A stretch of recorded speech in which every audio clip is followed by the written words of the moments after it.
Excellent. Thank you very much, Ash. Thank you very much for having me, and thank you everybody for being here, and hope we have a good time. Excellent. So, Global Head of User Experience for Bloomberg. For those in the audience who, they might have heard of Bloomberg, they might know the brand name, but can you give a bit of context around the product suite? What exactly is the full landscape at Bloomberg? Yes. So for everything that my team covers, it is the Bloomberg professional application. And so if you watch Billions or have seen Wolf of Wall Street, you will see the famous Bloomberg terminal screens. That is our primary product. But we also work on our mobile application. We work on different web products. And we work on internal tools, so engineering applications. And so just on those internal tools, so are the most of those web and mobile, are those end client facing, or would those be more traditionally internal facing? The mobile is completely client facing. We also use it internally, and this is something at Bloomberg we use a lot of the tools for clients for our own purposes. So for example, all of our email we use is on the terminal is the same thing that is available for our clients.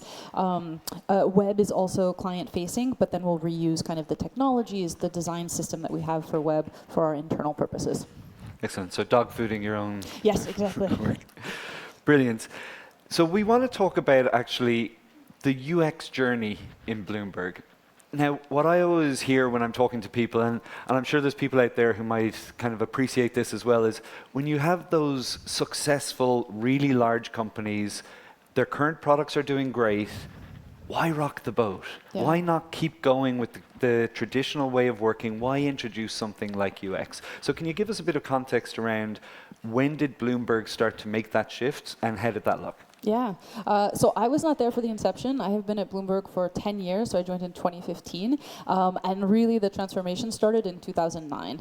So I don't have the full story, but the lore that is passed down is a senior leader looking out at the entire application and maybe looking at the world and seeing quality changing. This is B2B software, maybe a little bit later to the UX and the design game than consumer facing, and said, what can we do? Got a team together that then was really just focused on, all right, if this is our terminal product suite, how are we going to transform it? And they really, really just focused on kind of what that next generation was going to be. When I joined in 2015, we were in a very different place. And so we had started to make the move from very, very focused on the terminal kind of product environment to now working with the teams that published, we call them functions, but you can really think of applications to this environment. And the team was originally focused on some things that were really, really widely used. So monitors, which were worksheets, which is where users can kind of configure all of their data. That was being completely revamped. A technology migration and then a user experience migration. And then outside of that, we started working in areas where people were interested. Maybe there was a new market. Maybe there was a recognition, that the quality could improve. Okay, so could you give a bit of context around the time? So as you said, it was before your time when this was being supported by some of the senior executives. You joined 10 years ago. Was it 10 years before that? 5 years? Can you give a context of... It was 6 years, I think, 2009. Yeah. 2009. And where do you think you were at the point that you arrived? I think we were at the point of we had some senior leaders who were really bought in, and then as we were trying to get into the culture, a bunch of people who were like, what is this? What is this UX thing? What do you mean user research? This feels like it's going to slow us down. Are you just the team that's going to take kind of my ideas and make them pretty? So very at the early stage of product and engineering, understanding what this is, what we could deliver, and how we were all going to work differently together to increase the quality of the products.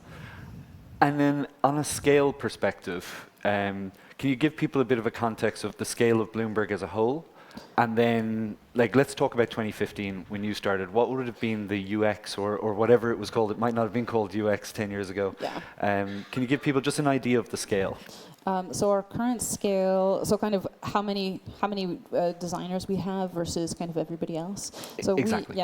our entire team is 165 actually, I think now, but somewhere north of 150. And we have a couple different roles. We've got product documentation actually within our team, and then designers, researchers, visual designers.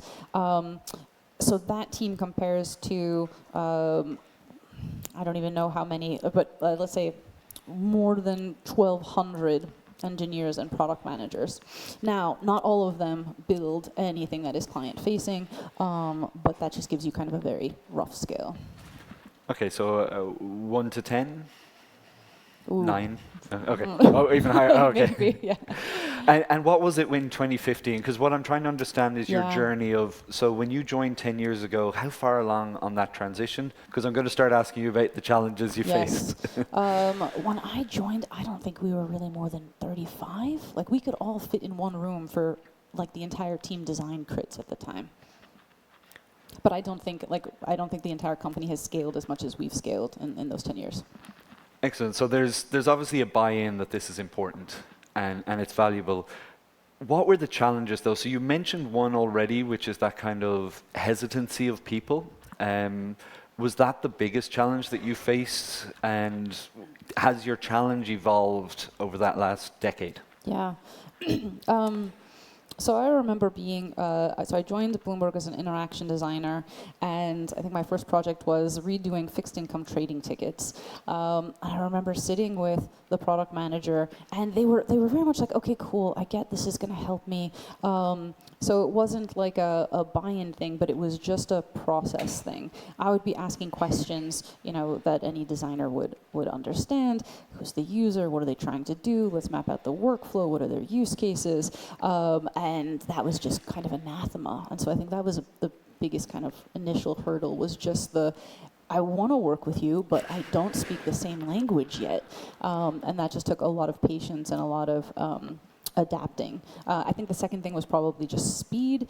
You introduce something new, that's change. People are going to have to take the time to figure out how to do things differently. And there is the, hey, if I have an idea and I can draw it and the engineer can build it, we can release it really quickly. Now, if I'm stopping, I'm asking and answering a lot of questions, I'm going through an iterative process, that's slowing things down. And initially that was really seen as a burden, until we had enough kind of successes where it's, yeah, sure, it took 2 months more, but the result was the clients were a lot happier and the quality of the product was much higher. And save time on rework. Yes, exactly. Yeah. I'd love to talk about that process, because I'm sure, could we see a show of hands of how many people are facing that problem with process, that you're trying to do something, but you're getting pushback from your organization because it doesn't quite fit with the flow? Yeah. So we're seeing a lot of hands. How did you tackle that?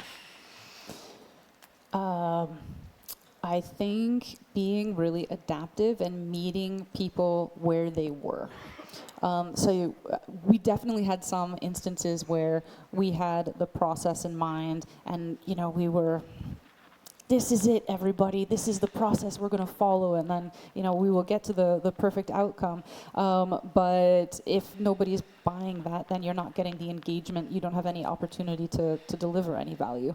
And so it was scaling it back and going, kind of like the design journey. Let's not build the bicycle first. Let's build the small thing. Let's build exactly. Let's build the cupcake before we get to the big cake. So it was like, okay, fine. We're not going to get to the bike. What's the cupcake that we can deliver? And I remember being so passionate about this and taking so many opportunities. I remember a product manager still in the trading space. He was just like in the hallway. He was complaining about something. He was like, "Yeah, the client said that this didn't work for them," and we took a look at it.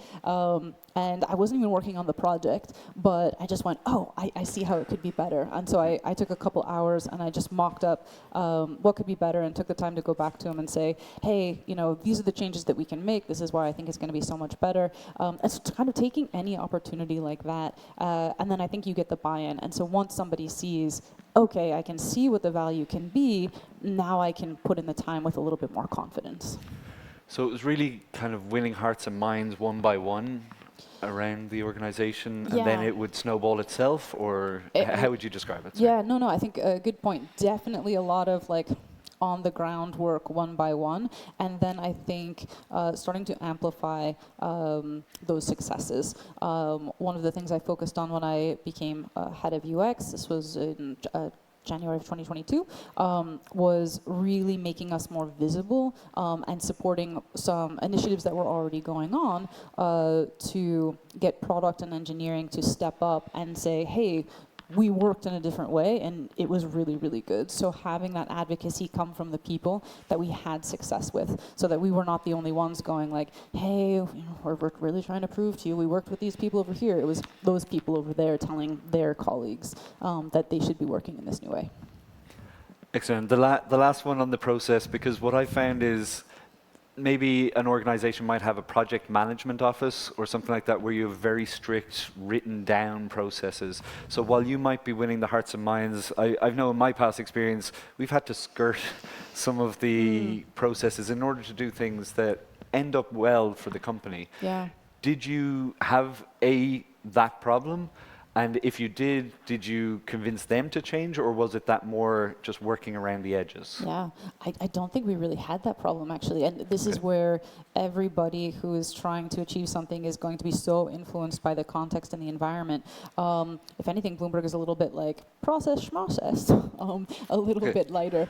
So I think we were maybe the ones that were introducing that, and people were like, wait a minute, what do you mean I have to, take this number of weeks and go out and talk to users first, and then we're going to have like this other round? That's too many steps for me. But again, over time, just people go like, all right, this really paid off. Great. I'd like to jump forward now kind of to where we are today. Can you explain kind of the structure, or maybe even the evolution of the structure, if it has changed over time, of how you design and structure your team? Yeah. So since some of the structure has not changed. When I joined, we had teams that were dedicated to particular business areas. And this has been really, really critical, I think, in the company because of the domain knowledge that you need. And that was another thing, actually, just like winning hearts and minds, getting people and designers and team members who were passionate about like, yeah, I'm gonna really learn about bond pricing and options pricing and understand this entire thing, because it's not only really critical for them when we go out to users and we're interviewing them, but also for showing our partners that like we're really in the game. We're not just here doing this level, we're here completely with the team. So we always had that, and we still have that. We have interaction designers that are in teams that are dedicated to different areas. One of the things that's gone on a back and forth evolution, though, was research. When I joined, we had a centralized research team, and they were working on a project model. So they would, whatever the top priority project would be, they would go and they would work on that. And the feedback was kind of, all right, this is okay, we're covering maybe the top priority stuff, but that domain knowledge was just too hard to acquire every single time that they were working on a project. So then we did embedded, and when I was a team lead, I had one researcher for the area that I covered, but recently went back to centralized with domain specificity. So we've got researchers on one team, but they will only take projects from a specific area. And I really wanted to do that because we've reached a point of maturity with product and engineering being a huge part of our research. I'm sure like many, in COVID had a big shift from visiting clients in person to now being on Zoom. And what that meant was we can invite everybody, right? You're not limited by, you can only have 3 people on a trading floor looking at somebody's screen. And so there's been a really huge swell of engagement from all of our partners. And that has meant that they are seeing the value of being able to ask questions, in the chat on the side, hey, researcher, I'm really interested in why did they do this? Or, did they see that thing? And that has meant they are more eager for that research knowledge. And so I saw the opportunity for a more centralized team to really think about how their impact can be richer and deeper, and how they can partner with business leaders to kind of forecast a little bit what are the research questions that we're going to have over the next year, maybe not just for this particular project, this particular product. And can I ask, what was the problem? So you said you went project to embedded, back to centralized. So that's quite a trend in the industry at the moment, the kind of distributed research. What was the problem you were facing with that model that made you decide to go back to a centralized with domains model? I'm not even sure it was necessarily, well, I think the problem was the power of the team being able to come together. We had communities of practice, and we have multiple of those for all of our roles within UX, but I think there's something to having just one person accountable for pushing forward research. And me as head of UX wearing many different hats, that was not going to be possible. And so making one person accountable as a team lead and getting that entire team to have specific objectives as a team for research only versus let's say advancing a particular product area was what I thought would be really effective. So far, so good. It's been about a year. Okay, so to summarize or recap, my understanding is that there's the potential risk that if people are kind of isolated in different teams, that they mightn't have the support that you would have together working as a team, and the quality therefore might be impacted? Support, I think just focus. If you're on a team, so let's say we had one researcher doing all of our fixed income products or fixed income trading, well, that's where they're going to really be focused, and they're going to be solving the problems that are specific to that team. And maybe they're a lower maturity team in terms of product and engineering being engaged, maybe they're a higher maturity team, but pulling everybody together helps that team then see, okay, across the entire company. Okay, I'm going to go with a bit of a devil's advocate question now, because particularly in the DevOps world, there's the DevOps Research Association. They released a study and they showed in DevOps that having a centralized model, they call it an anti-pattern. And the reason they do, their explanation is you become a victim of your own success. Because people go, oh, this is great, I want your services. You get overburdened with too many requests, and then you're slow and unresponsive. And so that was their rationale. Is that a problem that you're facing? And or if not, how are you dealing with that kind of victim of your own success situation? Such a good question, and definitely something we've faced a lot, which is, it's a good one to have. You're doing really great work with teams, whether it's a centralized research team or a centralized design team, whatever it is, and then everybody just wants to come to you. And so we have done an enormous amount of work on what are our prioritization. The prioritization points, prioritization metrics. And a big part of that has been making sure the leaders in the team are really clear on that, and everybody feels comfortable saying no. And we've got then really clear processes for that intake and communicating out, we are so sorry, we would love to work with you, but we can't. In part because we've already said yes to something else.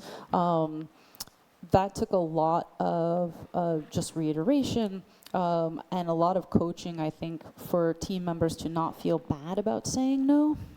There's always so many opportunities, which is fantastic problem to have, but kind of the concern in our journey was, well, we put in all of this effort to convince people to want to work with us, and now they want to work with us and we're saying no. Is this going to damage our reputation? Is this going to hurt us? And my position was, no, like they're just going to want to come back later after we do a fantastic job with the people we have said yes to, after we've been able to be really focused and show the impact and the results.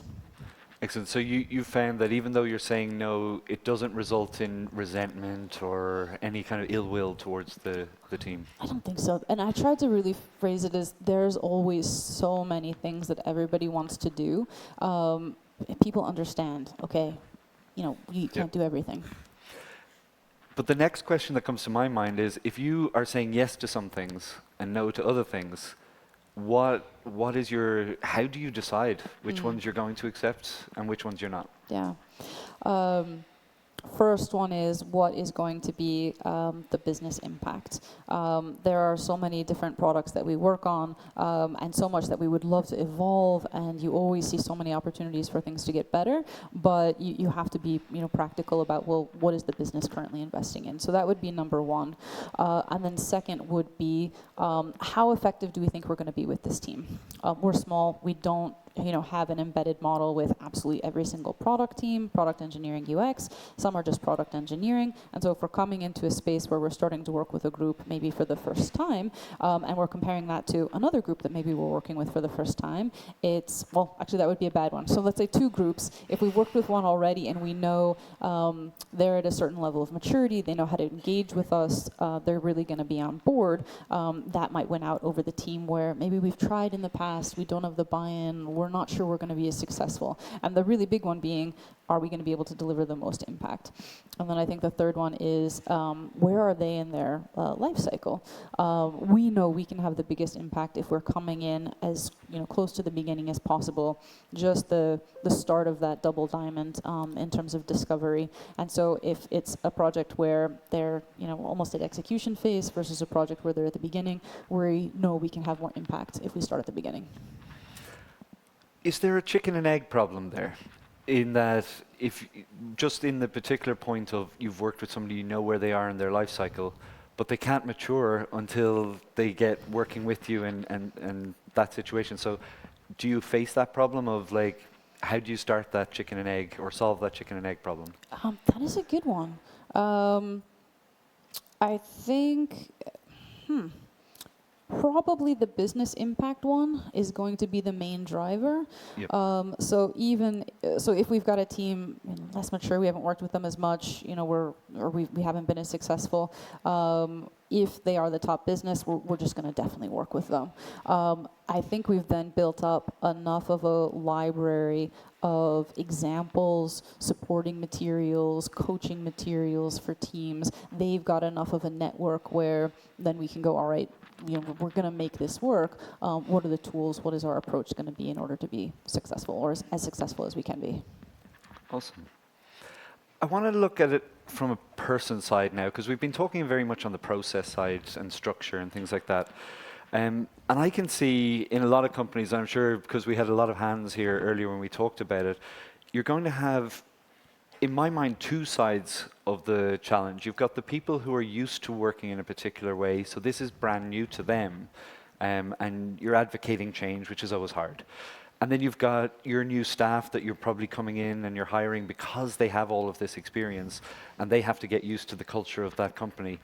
How do you deal with that? And is that a challenge for you? Definitely a challenge. And so I think on the, people who we are asking to change, product engineering partners, maybe even people outside, I think there's a matter of, maybe me or leaders reaching out and engaging to begin with and setting expectations. Hey, we're going to be working with you. We're going to be able to get this or that, but it's going to require you to work in a different way. Then I think when they start working with the designers who are just expecting these things, you don't have that like, wait a minute, I thought I was going to get this. I'm not getting this. This is, not working at all, and now we're too slow. I think for designers coming in, it's being really honest about where we are as a company, how we work, and then what the opportunities are as a result. Bloomberg, I think, has a fantastic culture of a lot of autonomy and a lot of spirit of, it doesn't really matter your title. If there is something that you see needs to get done, like, just do it. And so I really try to emphasize that. You're a designer, maybe you're used to, you get exactly this from product, and this is exactly how you work with engineering. This is a little bit more open, but that means there's a lot more opportunity to shape it, and for you to grow your skills across, a wider range of maybe project management, product ownership, technical skills, because there's just more opportunity to expand and kind of fill whatever that particular moment needs. And do you explicitly kind of look at it, there's kind of terms that I've come across in the industry of like a single focus or more pie-shaped, more kind of comb-shaped, where you're not expecting people to be very pigeonholed as a designer. You also need some research. You also need to understand a bit of how dev works so that you can be that adaptable person. Yes, definitely. And research actually is one of the things we absolutely expect from all designers. Interaction designers, visual designers. We think that it's extremely valuable for getting to know clients, obviously, but then it really helps to, I think, is another layer of championing what we do, that it is not designed for design's sake. It is designed because we're trying to solve a real user problem, and we are being very focused on, with what we understand now, this is what we think is going to be the best thing to take us, to the next level. Brilliant. I'm just conscious we have time for one last question, then we're going to open it up to the audience. So I'm just going to ask you, what are you excited about for the future? Yeah. And particularly with the industry and the state it's in right now and everything going on. I am really excited, and I know there's mixed concerns on this one, but for new tools and AI to really help us scale our impact and make everything that we do more accessible. I think particularly on the research side, that's where we're focusing a lot of our experimentation with the tools, and we're still in very early stages, so TBD exactly what the impact is going to be. But I've had like a lot of product managers and engineers approach me and go, can you just like hook me up to your research knowledge base and I can just query it and find things out? And that's obviously just an expression of intention or desire, and we'll see how it plays out. But I want to capture that and go like, yes, we are going to be able to do something. And then once we've got that information accessible to everybody, I think we can all be asking questions together as a team and reasoning together and making better products. Excellent. Well, thank you very much. Thank you. That's concluded, I guess, our fireside. But let's put up some of the questions from the audience, because do you have any questions that you'd love to put to Ash? And we do have some here already. So I'll ask you the first one. What are the tools/materials that you provide for teams who have not worked with you before and need to be onboarded to the UX process? Yeah. We have provided a number of different things over the years. One of them was just how do you work with us? This is who we are. These are our roles. This is when you should engage. Really just like a workflow of the entire product development lifecycle and what you can expect from us. We've got a couple different roles. I mentioned, interaction designers, visual designers, researchers. We also have kind of a UX Q&A, QA, that can work with teams when they're more at the execution phase to make sure that they're doing it correctly. So materials like that would be number one. We've also invested in developing trainings for teams. So these are now videos that they can go ahead and watch. And we have UX Tech Talks that we do every single month. I do a lot of presentations, so we've tried to build up a library of materials that answer team members' questions, and that, if a designer is working with a PM a product manager for the first time, they can just be like, oh, kind of, here's the intro guide. Awesome. And are those trainings on how to work with us, or is it more of that decentralization, how to self-service for yourself? More how to work with us. We have really focused on the biggest value we can deliver is when we go full embedded model. We used to try to do spread our influence and try to affect change that way with a lot more like coaching or consulting, and I really didn't think that was paying off for us. It led to a lot of confusion. We would hear from people like, oh yeah, UX signed off on this, or yes, I did work with UX on this, when in fact they spent an hour with us chatting through what might be better. So we've really, for right now, we are not focusing on self-service. Can you talk more about the documentation team? I'm curious about that. Yeah, sure. So our product documentation team, they produce all of the help content that you can see within primarily the terminal product, but also some of the web products and expanding into mobile.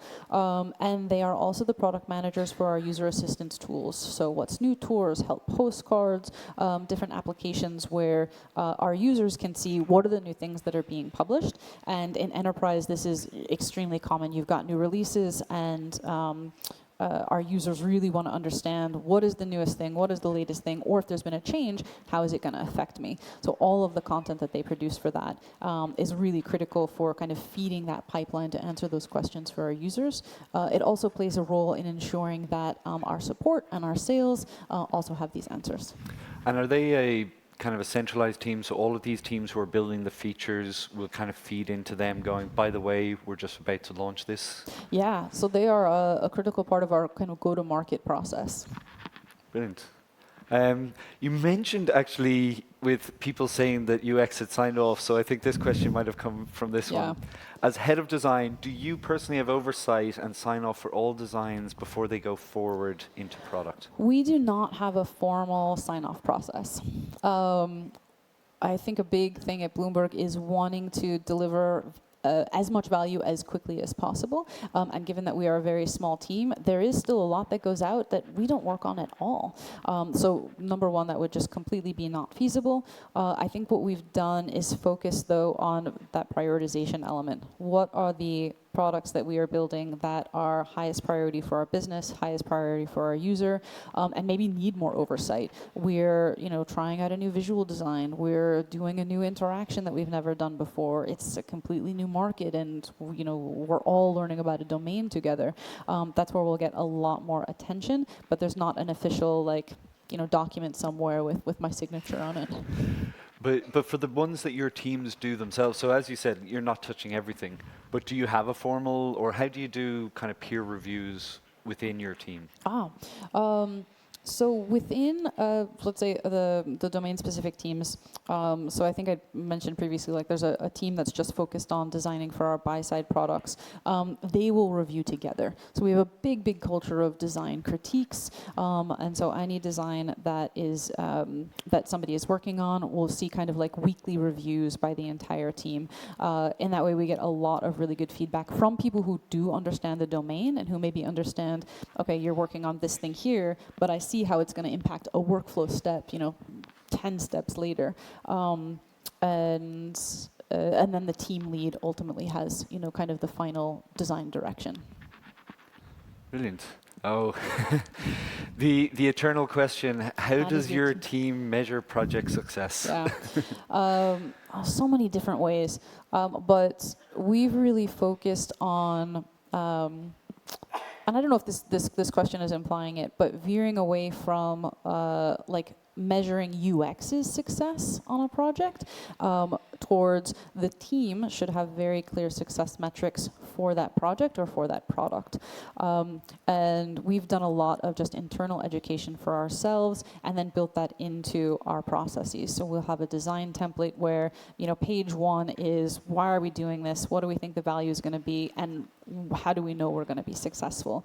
Going down to designers, even understanding, well, what are the metrics that we are going to use? Do we have instrumentation for this or not?